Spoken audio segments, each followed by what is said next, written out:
Hello दोस्तों, मैं शारदा थानवी आज अपने यूट्यूब चैनल पर आप लोगों को एक कहानी सुना रही हूँ। गौरा महादेवी वर्मा की लिखी कहानी है। कहानी क्या कहें, रेखा चित्र है उनका लिखा हुआ, लेकिन जब मैंने पढ़ा तो मुझे बहुत अच्छा लगा, बहुत मार्मिक, बहुत हृदय को अंदर तक झकझोर देने वाला। आप भी सुनिए। अगर आपको मेरा वाचन पसंद आए तो प्लीज़ लाइक, कमेंट और शेयर करना ना भूलें। चैनल को सब्सक्राइब करना ही है। देखिए, मैं आपको सुनाती हूँ गौरा, महादेवी वर्मा का लिखा एक रेखा चित्र। गौरा मेरी बहन के घर पली हुई गाय की वह संधि तक पहुंची हुई बछिया थी। उसे इतने स्नेह और दुलार से पाला गया था कि वह अन्य गौवत्साओं से कुछ विशिष्ट हो गई थी। बहन ने एक दिन कहा, तुम इतने पशु पक्षी पाला करती हो, एक गाय क्यों नहीं पाल लेती जिसका कुछ उपयोग हो। वास्तव में मेरी छोटी बहन श्यामा अपनी लौकिक बुद्धि में मुझसे बहुत बड़ी है और बचपन से उनकी कर्म निष्ठा तथा व्यवहार कुशलता की बहुत प्रशंसा होती रही है, विशेषतः मेरी तुलना में। यदि वे आत्मविश्वास के साथ कुछ कहती है तो उसका विचार संक्रामक रोग के समान सुनने वाले को तत्काल प्रभावित करता है। आश्चर्य नहीं यदि उस दिन उनके उपयोगितावाद संबंधी भाषण ने मुझे इतना अधिक प्रभावित किया कि तत्काल उस सुझाव का कार्यान्वयन आवश्यक हो गया। वैसे खाद्य की किसी भी समस्या के समाधान के लिए पशु पक्षी पालना मुझे नहीं रुचा।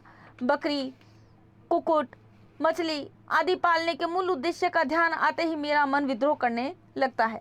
पर उस दिन मैंने ध्यानपूर्वक गौरा को देखा। पुष्ट लचीले पैर, भरे पुट्ठे, चिकनी भरी हुई पीठ, लंबे सुडौल गर्दन, निकलते हुए छोटे छोटे सींग, भीतर की लालिमा की झलक देते हुए कमल की दो अधखुली पंखुड़ियां जैसे कान, लंबी और अंतिम छोर पर काले सघन चामर का स्मरण दिलाने वाली पूंछ। सब कुछ सांचे में ढला हुआ सा था। गाय को मानो इटालियन मार्बल से तराश कर उस पर ओप दी गई हो। स्वस्थ पशु के रोमों की सफेदी में एक विशेष चमक होती है। गौरा की उज्ज्वलता देखकर ऐसा लगा मानो उसके रोमों पर अभ्रक का चूर्ण मल दिया गया हो, जिसके कारण जिधर आलोक पड़ता था उधर विशेष चमक उत्पन्न हो जाती थी। गौरा को देखते ही मेरे पालने के संबंध में दुविधा निश्चय में बदल गई।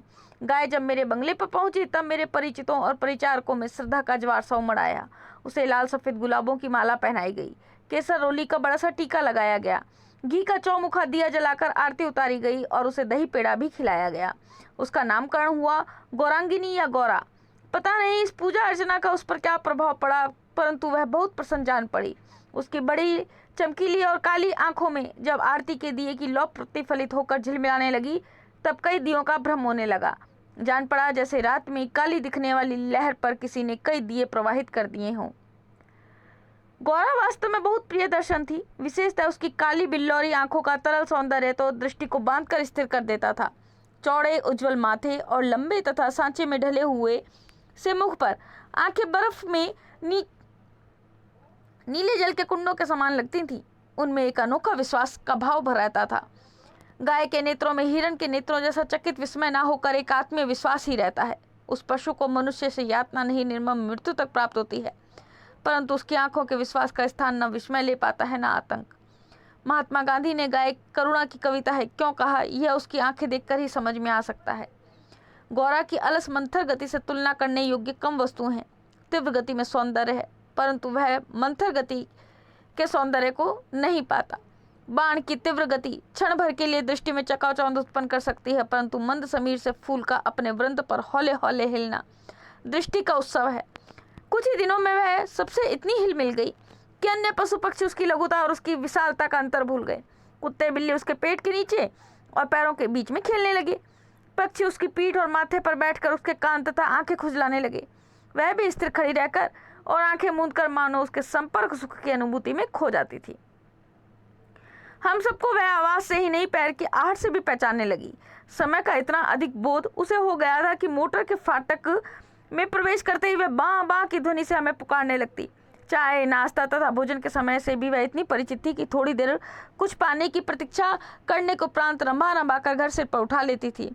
उसका हमसे साहचर्य जनित लगाव मानवीय स्नेह के साथ ही निकटता चाहता था। निकट जाने पर वैसा लाने के लिए गर्दन बढ़ा देती, हाथ फेरने पर अपना मुख आश्वस्त भाव से कंधे पर रखकर आंखें मूंद लेती। जब उससे दूर जाने लगते तब गर्दन घुमा घुमा कर देखती रहती। आवश्यकता के लिए तो उसके पास एक ही ध्वनि थी, परंतु उल्लास, दुख, उदासीनता, आकुलता आदि की अनेक छवियां उसकी बड़ी और काली आंखों में तैरा करती थी। 1 वर्ष के उपरांत गौरा एक पुष्ट सुंदर वत्स की माता बनी। वत्स अपने लाल रंग के कारण गेरू का पुतले जैसा जान पड़ता था। उसके माथे पर पान के आकार का श्वेत तिलक और चारों पैरों के खुरों में सफेद वलय ऐसे लगते थे मानो गेरू की बनी वस्त्र मूर्ति को चांदी के आभूषणों से अलंकृत कर दिया गया हो। बछड़े का नाम रखा गया लालमणि, परंतु उसे सब लालू के संबोधन से पुकारने लगे। माता पुत्र दोनों निकट रहने पर हिमराशि और जलते अंगारे का स्मरण कराते थे। अब हमारे घर में मानो दुग्ध महोत्सव आरंभ हुआ। गौरा प्रातः साय 12 सेर के लगभग दूध देती थी, अतः लालमणि के लिए कई सेर छोड़ देने पर भी इतना अधिक शेष रहता था कि आसपास के बाल गोपाल से लेकर कुत्ते बिल्ली तक सब पर मानो दूधो नाहो का आशीर्वाद फलित होने लगा। कुत्ते बिल्लियों ने तो एक अद्भुत दृश्य उपस्थित कर दिया था। दुग्ध दोहन के समय वे सब गौरा के सामने एक पंक्ति में बैठ जाते और महादेव उनके आगे उनके खाने के लिए निश्चित बर्तन रख देता। किसी विशेष आयोजन पर आमंत्रित अतिथियों के समान वे परम शिष्टता का परिचय देते हुए प्रतीक्षा करते रहते। फिर नाप नाप कर सबके पात्रों में दूध डाल दिया जाता, जिसे पीने के उपरांत वे एक बार फिर अपने अपने स्वर में कृतज्ञता ज्ञापन सा करते हुए गौरा के चारों ओर उछलने कूदने लगते। जब तक वे सब चले न जाते, गौरा प्रसन्न दृष्टि से उन्हें देखती रहती। जिस दिन उसके आने में विलंब होता, वह रंभा रंभा कर मानो उन्हें पुकारने लगती। पर अब दुग्ध दोहन की समस्या कोई समाधान चाहती थी। नौकरों में नागरिक तो दूहना जानते ही नहीं थे, और जो गांव से आए थे वे अनाभ्यास के कारण कुछ कार्य इतना भूल चुके थे कि घंटों लगा देते थे। गौरा के दूध देने से पूर्व जो ग्वाला हमारे यहाँ दूध देता था, जब उसने इस कार्य के लिए अपनी नियुक्ति के विषय में आग्रह किया, तब हमने अपनी समस्या का समाधान पा लिया। 2-3 मास के उपरांत गौरा ने दाना चारा खाना बहुत कम कर दिया और वह उत्तरोत्तर दुर्बल और शिथिल रहने लगी। चिंतित होकर मैंने पशु चिकित्सकों को बुलाकर दिखाया। वे कई दिनों तक अनेक प्रकार के निरीक्षण, एक्सरे आदि द्वारा रोगका निदान खोजते रहे। अंत में उन्होंने निर्णय दिया कि गाय को सुई खिला दी गई है, जो उसके रक्त संचार के साथ हृदय तक पहुंच गई है। अब सुई गाय के हृदय के पार हो जाएगी, तब रक्त संचार रुकने से उसकी मृत्यु निश्चित है। मुझे कष्ट और आश्चर्य दोनों की अनुभूति हुई। सुई खिलाने का क्या तात्पर्य हो सकता है? दाना चारा तो हम स्वयं देखभाल कर देते हैं, परंतु संभव है उसी में सुई चली गई हो। पर डॉक्टर के उत्तर से ज्ञात हुआ कि दाने चारे के साथ गई हुई सुई गाय के मुख में ही छिदकर रह जाती है। गाय की गुड़ की बड़ी डली के भीतर रखी गई सुई ही गले के नीचे उतर जाती है और अंततः रक्त संचार में मिलकर हृदय में पहुंच सकती है। अंत में ऐसा निर्मम सत्य उद्घाटित हुआ जिसकी कल्पना भी मेरे लिए संभव नहीं थी। प्राय कुछ ग्वाले ऐसे घरों में जहाँ उनसे अधिक दूध लिया जाता है, गाय का आना सह नहीं पाते। अवसर मिलते ही वह गुड़ में लपेटकर सुई उसे खिलाकर उसकी असमय मृत्यु निश्चित कर देते हैं। गाय के मर जाने पर उन घरों में वे पुनः दूध देने लगते हैं। सुई की बात ज्ञात होते ही ग्वाला एक प्रकार से अंतर्ध्यान हो गया, अतः संदेह का विश्वास में बदल जाना स्वाभाविक था। वैसे उसकी उपस्थिति में भी किसी कानूनी कार्यवाही के लिए आवश्यक प्रमाण जुटाना असंभव सा था। तब गौरा का मृत्यु से संघर्ष आरंभ हुआ, जिसके स्मृति मात्र से ही आज भी मन सिहर उठता है।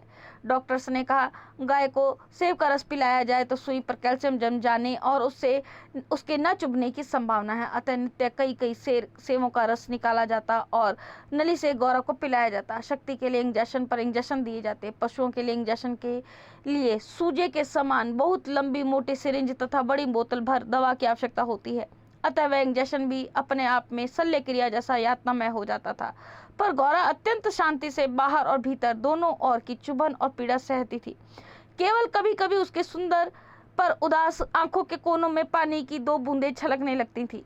अब वह उठ नहीं पाती, परंतु मेरे पास पहुंचते उसकी आंखों में प्रसन्नता की छाया सी तैरने लगती थी। पास जाकर बैठने पर वह मेरे कंधे पर अपना मुख रख देती थी और अपनी खुरदरी जीभ से मेरी गर्दन चाटने लगती थी। लालमणि बेचारे को तो माँ की व्याधि और आसन्न मृत्यु का बोध भी नहीं था। उसे दूसरी गाय का दूध पिलाया जाता, जो उसे रुचता नहीं था। वह तो अपनी माँ का दूध पीना और उससे खेलना चाहता था। अतः अवसर मिलते ही वह गौरा के पास पहुंचकर या अपना सिर मार मार कर उसे उठाना चाहता था, या खेलने के लिए उसके चारों ओर उछल कूद कर परिक्रमा ही देता रहता। मैंने बहुत से जीव जंतु पाल रखे हैं, अतः उनमें से कुछ समय असमय विदा देनी ही पड़ती है, परंतु ऐसी मर्म व्यथा का मुझे स्मरण नहीं है। इतनी हष्टपुष्ट सुंदर दूध से उज्ज्वल पैसवनी गाय अपने इतने सुंदर चंचल वस्त्र को छोड़कर किसी भी क्षण निर्जीव और निश्चेष्ट हो जाएगी, यह सोचकर भी आंसू आ जाते थे। लखनऊ, कानपुर आदि नगरों से भी पशु विशेषज्ञों को बुलाया। स्थानीय पशु चिकित्सक तो दिन में 2-3 बार आते ही रहते, परंतु किसी ने ऐसा उपचार नहीं बताया जिससे आशा की कोई किरण मिलती। निरुपाय मृत्यु की प्रतीक्षा का मर्म वही जानता है जिसे किसी असाध्य और मरणासन रोगी के पास बैठना पड़ा हो। जब गौरा की सुंदर चमकीली आंखें निष्प्रभ हो चली और सेव का रस भी कंठ में रुकने लगा, तब मैंने अंत का अनुमान लगा लिया। अब मेरी एक इच्छा थी कि मैं उसके अंत समय उपस्थित रह सकूं। दिन में ही नहीं, रात में भी कई कई बार उठकर मैं उसे देखने जाती रही। अंत में एक दिन ब्रह्म मुहूर्त में 4 बजे जब मैं गौरा को देखने गई, तब जैसे ही उसने अपना मुख सदा के लिए सदा के समान मेरे कंधे पर रखा, वैसे ही वह एकदम पत्थर जैसा भारी हो गया और मेरी बाह पर से सरक कर धरती पर आ गया। कदाचित सुई ने हृदय को बेद कर बंद कर दिया। गौरांगनी को ले जाते समय मानो करुणा का समुद्र उमड़ आया, परंतु लालमणि इसे भी खेल समझकर उछलता कूदता रहा। यदि दीर्घ निश्वास का शब्दों में अनुवाद हो सके तो उसकी प्रतिध्वनि कहेगी, आहा मेरा गोपालक देश।